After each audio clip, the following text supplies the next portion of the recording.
Imagine करो कि future में तुम्हारी एक बच्ची पैदा होती है और उस बच्ची को पढ़ाने के लिए तुम एज अ ट्यूटर मुझे असाइन करते हो। तुम मुझे फोन लगाते हो और मुझसे ये कहते हो कि यार मेरी जो बच्ची है ना वो पढ़ने में बहुत बेकार है, ये कहीं फोकस ही नहीं कर पाती। स्कूल में टीचर्स इससे बहुत ज्यादा परेशान है, ये अपने आस पड़ोस वालियों से बातें बहुत करती है लेकिन पढ़ाई नहीं करती। मैं चाहता हूँ कि भाई तुम मेरे घर आओ और इस बच्ची को पढ़ाओ। मैं तुम्हें हाँ कह देता हूँ और अगले ही दिन से मैं तुम्हारी बच्ची को पढ़ाने के लिए तुम्हारे घर भी आ जाता हूँ। अब कुछ दिन मैं तुम्हारी बच्ची को पढ़ाता भी हूँ, लेकिन तीसरे दिन मैं तुमसे ये कहता हूँ कि अब मैं तुम्हारी बच्ची को इससे आगे पढ़ाऊं, इससे पहले मैं तुमसे और तुम्हारे परिवार में जितने भी लोग रहते हैं उनसे बात करना चाहता हूं। मैं तुम्हारे पूरे परिवार को सामने खड़ा करता हूं और उनसे ये कहता हूं कि इस बच्ची के दिमाग में तुम लोग जो भी कुछ बोलते हो वही दिन भर चलता रहता है। ये बच्ची बोल रही है कि इसकी ताई जी इसकी मम्मी को बहुत डांटती हैं। ये भी बोल रही है कि मुझसे कोई प्यार नहीं करता। और साथ ही साथ मैंने ये नोटिस किया कि मैं जैसे ही यहाँ से उठ के अपने घर जाता हूँ वैसे ही मैं तुरंत देखता हूँ ये अपनी कॉपी किताब बंद करती है और यहाँ से भाग जाती है। तो इससे पहले कि मैं इसको पढ़ाऊं, मैं तुम लोगों को ये बात बताना चाहता हूँ कि ये पंचायत करना इस बच्ची के आगे बंद कर दो, पहली बात।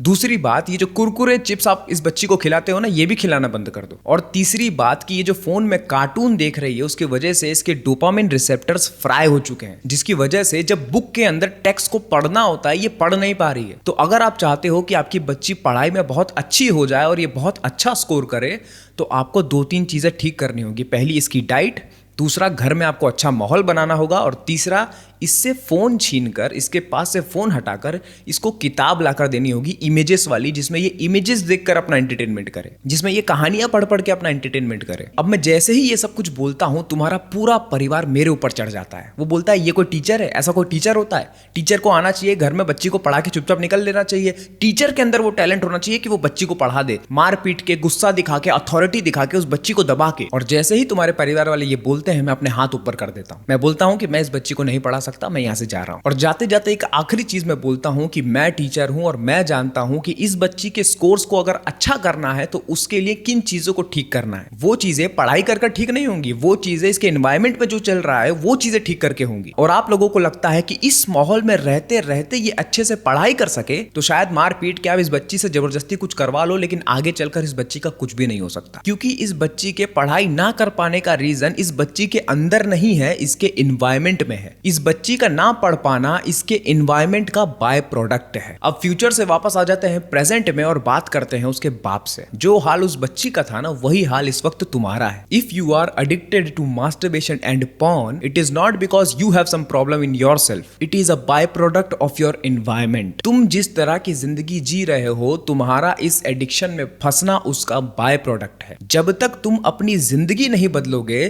तब तक तुम कितनी भी स्ट्रीक्स बनाने लग जाओ, कितना भी कुछ भी कर लो, तुम कभी भी इस एडिक्शन से बाहर नहीं निकल पाओगे। तुम कितना भी नो फैप चैलेंज फॉलो कर लो, तुम कितना भी ब्रह्मचर्य का पालन कर लो, कुछ नहीं होने वाला। अरे सीधी सी बात है कि अगर नल चालू करोगे और उससे गंदा पानी निकल रहा है तो पोछा लगाने से सफाई नहीं होगी, उस नल को बंद करना होगा। अगर एनवायरमेंट में दिक्कत है, तुम जो कर रहे हो उसमें ही दिक्कत है, तुम जिस तरह की जिंदगी जी रहे हो उसमें ही दिक्कत है, तो बाय प्रोडक्ट आना ही आना है, चाहे तुम कुछ भी कर लो, चाहे उस बाय प्रोडक्ट को छुपाने के कितने भी तरीके आजमा लो। तुम कितना भी पोछा लगाते जाओ, जब तक नल बंद नहीं होगा तब तक टाइल्स साफ नहीं हो पाएंगी। अब तुम भी बिल्कुल वैसे ही रिएक्ट कर सकते हो जैसे तुम्हारी बच्ची के लिए तुम्हारे घर वाले कर रहे थे। ये कोई बात हुई क्या? इतनी सी चीज है, इसको ठीक करने के लिए हमको पूरी जिंदगी बदलनी पड़ेगी, हमको सब कुछ ठीक करना पड़ेगा, ये कोई बात हुई क्या? कोई छोटा मोटा तरीका बताओ, कुछ चैलेंज वैलेंज बता दो, कुछ स्ट्रीक बता दो, कुछ 21 डे चैलेंज बता दो, कोई ऐसी चीज बता दो जो मैं रोज करूं जिसकी वजह से मेरी जिंदगी से ये चला जाएगा। वो भी बता देता हूं।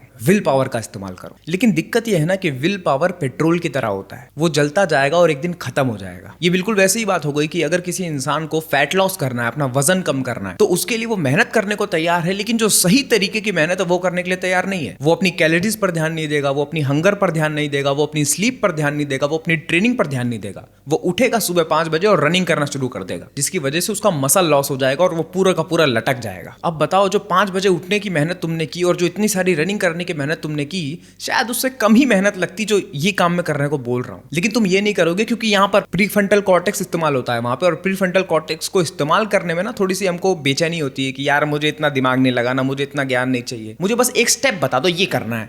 नहीं, ऐसे नहीं होता है। तुमको सब कुछ सोच समझ के इन्फॉर्म्ड चॉइस लेनी पड़ती है। अब आगे जाकर उनको यही चीज करनी है, जब वो किसी कोच के अंडर जाएंगे तब उनको ये करने में मोटिवेशन भी आएगा, रिजल्ट्स भी आएंगे और कोई नेगेटिव इफेक्ट्स भी नहीं दिखेंगे। तो देख रहे हो, शॉर्टकट तुम किसी भी एरिया में पकड़ने की कोशिश करो, गलती है। कभी तुमको अच्छे रिजल्ट्स मिल ही नहीं सकते। तुमको रिजल्ट जरूर मिलेंगे लेकिन अच्छे रिजल्ट्स नहीं मिलेंगे। तुमको पॉजिटिव इफेक्ट से ज्यादा उसके नेगेटिव इफेक्ट्स मिलने वाले हैं। सेम वे जब तुम नो फैप चैलेंज फॉलो करते हो या फिर कोई स्ट्रीक वगैरह बनाते हो तो उसके पॉजिटिव से ज्यादा नेगेटिव इफेक्ट्स मिलते हैं। पता है क्यों?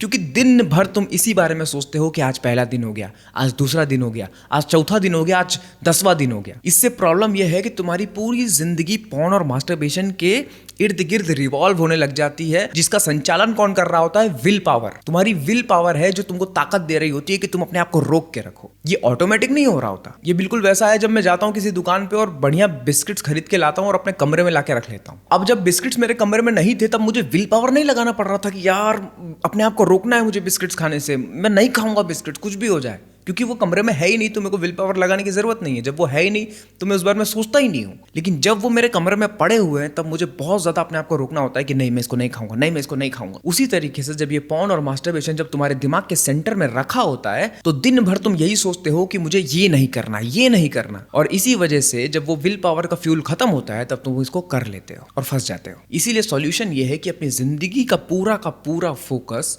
काम में लगाओ, मेहनत में लगाओ, पैसे कमाने में लगाओ, अपने दिमाग को विकसित करने में लगाओ। जब इन चीजों में दिमाग ज्यादा लगने लग जाएगा तो ये चीज अपने आप कहीं कोने में पड़ी होगी या फिर तुम्हारी जिंदगी से बाहर हो चुकी होगी और तुमको मालूम भी नहीं पड़ेगा। ये है सही तरीका अगर तुम इस चीज से दूर भागना चाहते हो, इस चीज को अपनी जिंदगी से बाहर निकालना चाहते हो तो। ये जो तरीका मैंने तुम्हें अभी बताया है, ये मैंने जो अपनी ई बुक में बताया है उसका 1% है। मैंने अपने दिमाग को पकड़ के उस ई बुक में निचोड़ दिया है। अगर तुम उस ई बुक को पढ़ना चाहते हो तो उसका लिंक पिंड कॉमेंट्स में तुमको मिल जाएगा।